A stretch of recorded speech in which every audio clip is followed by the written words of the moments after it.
இருக்கும் ஆர்சிசியின் அன்பான வணக்கங்கள். இன்றைக்கி நம்ம 6th to 10th ஸ்டாண்டர்ட் சயின்ஸில் இருந்து மிக முக்கிய வினாக்கள் என்று நாம் பார்க்க போகிறோம். வாங்க வினாக்கள் பார்க்கலாம். முதல் வினா, அடர்த்தியின் எஸ்ஐ அலகு என்ன? அடர்த்தியோட எஸ்ஐ அலகு kilogram per metre cube. Okay. இரண்டாவது வினா, விளக்கெண்ணெயின் அடர்த்தி என்ன? விளக்கெண்ணெயோட அடர்த்தி 961 kilogram per metre cube. Okay.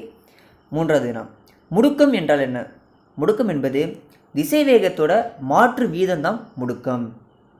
நான்காவது வினா, பாதரசத்தின் கொதிநிலை என்ன? பாதரசத்தோட கொதிநிலை 357 டிகிரி செல்சியஸ்.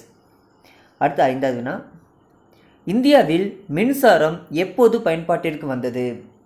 இந்தியாவில் மின்சாரம் எப்போது பயன்பாட்டிற்கு வந்ததுன்னா 1899ஆம் ஆண்டு பயன்பாட்டிற்கு வந்தது. அடுத்த வினா, மின் கடத்துத்திறனின் எஸ்ஐ அலகு என்ன? Siemens per metre. மின் கடத்துத்திறனின் அலகு சீமன்ஸ் பெர் மீட்டர். ஓகே. அடுத்தது ஏழாவது வினா, வெற்றிட குடுவையை கண்டறிந்தவர் யார்? சர் ஜேம்ஸ் திவார். வெற்றிட குடுவையை கண்டறிந்தவர் யார்னா சர் ஜேம்ஸ் திவார். எட்டாவது வினா, நிலைமின் காட்டியை வடிவமைத்தவர் யார்? William Gilbert. நிலைமின் காட்டியை வடிவமைத்தவர் யார்னா வில்லியம் கில்பர்ட். ஒன்பதாவது வினா, தங்க இலை நிலைமின் காட்டி யாரால் கண்டுபிடிக்கப்பட்டது? Abraham Bennett. தங்க இலை நிலைமின் காட்டி யாரால் கண்டுபிடிக்கப்பட்டதுன்னா ஆப்ரகாம் பெனட். பத்தாவது வினா, நவீன கரிம வேதியியலின் தந்தை யார்? நவீன கரிம வேதியியலின் தந்தை யாருன்னா ஃப்ரெட்ரிக் ஹோலர். அடுத்தது 11வது வினா, மைட்டாசிஸ் முறையை கண்டறிந்தவர் யார்? ஃப்ளமிங். மைட்டாசிஸ் முறையை கண்டறிந்தவர் யாருன்னா ஃப்ளமிங். ஓகே. அடுத்தது 12வது வினா, ஸோ மைட்டாசிஸ் முறையை கண்டறிந்தவர் யாருன்னா ஃப்ளமிங். மியாசிஸ் முறையை கண்டறிந்தவர் யாருன்னா ஃபார்மர். ஸோ அதை நீங்கள் படித்து வச்சுக்கோங்க. அடுத்து 12வது வினா, அணுக்கரு இயற்பியலின் தந்தை என அழைக்கப்பட்டவர் யாருன்னா ரூதர் போர்ட். அணுக்கரு இயற்பியலின் தந்தை யாருன்னா ரூதர் போர்ட். 13வது வினா, வைட்டமின் என்ற வார்த்தையை உருவாக்கியவர் யார்? ஃபன்க். வைட்டமின் என்ற வார்த்தையை உருவாக்கியவர்னா ஃபன்க். 14வது வினா, பீரியான் என்ற பதத்தை உருவாக்கியவர் யார்? ஸ்டான்லி. பீரியான் என்ற பதத்தை உருவாக்கியவர் யார்னா ஸ்டான்லி. 15வது வினா, பாக்டீரியாவின் தந்தை யார்? ராபர்ட் காச். பாக்டீரியாவின் தந்தை யார்னா ராபர்ட் காச். ஓகே. அடுத்தது 16வது வினா, பருப்பொருட்கள் அனைத்தும் எதனால் ஆனது? அணுக்களால் ஆனது. பருப்பொருட்கள் அனைத்துமே அணுக்களால் ஆனது. 17வது வினா, காற்று என்பது ஒரு அடிப்படை பொருள் அல்ல, அது பல வாயுக்கள் அடங்கிய கலவை என்று சோதனை மூலம் நிரூபித்தவர் யாருன்னா ஜோசப் பிரீட்ஸ்லி. காற்று என்பது ஒரு அடிப்படை பொருள் அல்ல, அது பல வாயுக்கள் அடங்கிய கலவை என்று சோதனை மூலம் நிரூபித்தவர் யாருன்னா ஜோசப் பிரீட்ஸ்லி. 18வது வினா, ஆக்சிஜன் வாயுவை கண்டறிந்தவர் யார்? ஜோசப் பிரீட்ஸ்லி. ஆக்சிஜன் வாயுவை கண்டறிந்த யாருன்னா Joseph பிரீட்ஸ்லி.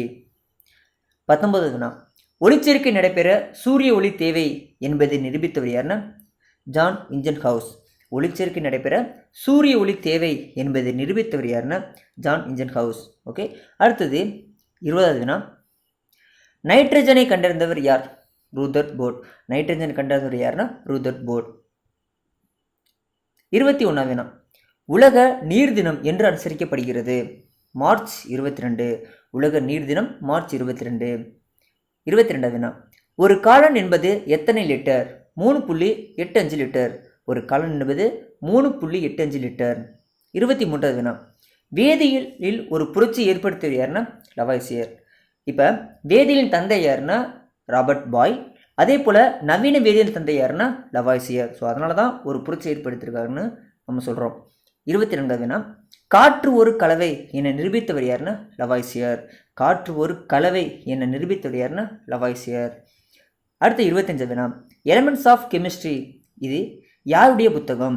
Lavoisier. Elements of chemistry இது யாருடைய புத்தகம்னா லவாய்சியர். ஓகே. அடுத்தது 26வது வினா, துல்லியமான அணுக்கடிகாரம் எந்த அணுவை அடிப்படையாக கொண்டு செயல்படுகிறதுனா சீசியம் 133. துல்லியமான அணுக்கடிகாரம் எந்த அணுவை அடிப்படையாக கொண்டு செயல்படுகிறதுனா சீசியம் 133. 27வது வினா, குவார்ட்ஸ் கடிகாரங்களின் எந்த தத்துவம் பயன்படுத்தப்படுகிறது? படிகத்தின் அழுத்த மின்பண்பு. குவார்ட்ஸ் கடிகாரங்களில் எந்த தத்துவம் பயன்படுத்தப்படுகிறதுனா படிகத்தின் அழுத்த மின்பண்பு. ஓகே. 28வது வினா, வளிமண்டல அழுத்தம் எதனால் அளக்கப்படுகிறது? பாரோமீட்டர். வளிமண்டல அழுத்தம் எதனால் அளக்கப்படுகிறதுனா பாரோமீட்டர். ஓகே. அடுத்தது 29வது வினா, சலவை சோடா என்பதன் வேதிப்பெயர் என்ன? Sodium carbonate. சலவை சோடா என்பதன் வேதிப்பெயர் சோடியம் கார்பனேட். 30வது வினா, காஸ்டிக் சோடா என்பதன் வேதிப்பெயர் என்ன? Sodium hydroxide. காஸ்டிக் சோடா என்பதன் வேதிப்பெயர் சோடியம் ஹைட்ராக்சைடு. 31வது வினா, குளியல் சோப்புகள் தயாரிக்க பயன்படுத்தப்படும் காரம் எது? Potassium hydroxide. குளியல் சோப்பிற்கு எது பயன்படுத்தப்படுகிறதுனா பொட்டாசியம் ஹைட்ராக்சைடு. அடுத்தது, சலவை சோப்புகள் தயாரிக்க பயன்படும் காரம் எதுனா சோடியம் ஹைட்ராக்சைடு. குளியல் சோப்பிற்கு பொட்டாசியம் ஹைட்ராக்சைடு, சலவை சோப்புக்கு சோடியம் ஹைட்ராக்சைடு. ஓகே. அடுத்தது 33வது வினா, உலகின் முதல் பெட்ரோலிய எண்ணெய் கிணறு எங்கு தோண்டப்பட்டதுன்னா அமெரிக்காவில் பென்சில்வேனியா. உலகின் முதல் பெட்ரோலிய எண்ணெய் கிணறு எங்கு தோண்டப்பட்டதுன்னா அமெரிக்காவில் உள்ள பென்சில்வேனியாவில். 34வது வினா, கருப்பு தங்கம் என்று அழைக்கப்படுவதுன்னா பெட்ரோலியம். கருப்பு தங்கம் என்று அழைக்கப்படுவதுன்னா பெட்ரோலியம். 35வது வினா, நுண்ணுயிர்களை பற்றி படிக்கும் அறிவியல் பிரிவு எது? நுண்ணுயிரியல். நண்பர்களே, இன்றைக்கி நம்ம 6th to 10th standard science பாடத்திலிருந்து மிக முக்கிய வினாக்கள் என்று நான் பார்த்தோம். இந்த வினாக்கள் பிடிஎஃப் உங்களுக்கு வேணும்னா கீழே வந்து டிஸ்கிரிப்ஷனில் டெலிகிராம் சேனல் லிங்க் கொடுத்துருக்கோம். அதை நீங்கள் ஓப்பன் பண்ணிவிட்டு உள்ள போய் டவுன்லோட் பண்ணி பார்த்துக்கோங்க. இந்த பிடிஎஃப் அதில் அப்லோட் பண்ணியிருப்போம். நன்றி, வணக்கம். நாளை மற்ற வீடியோ உங்களுக்கு சந்திக்கிறோம்.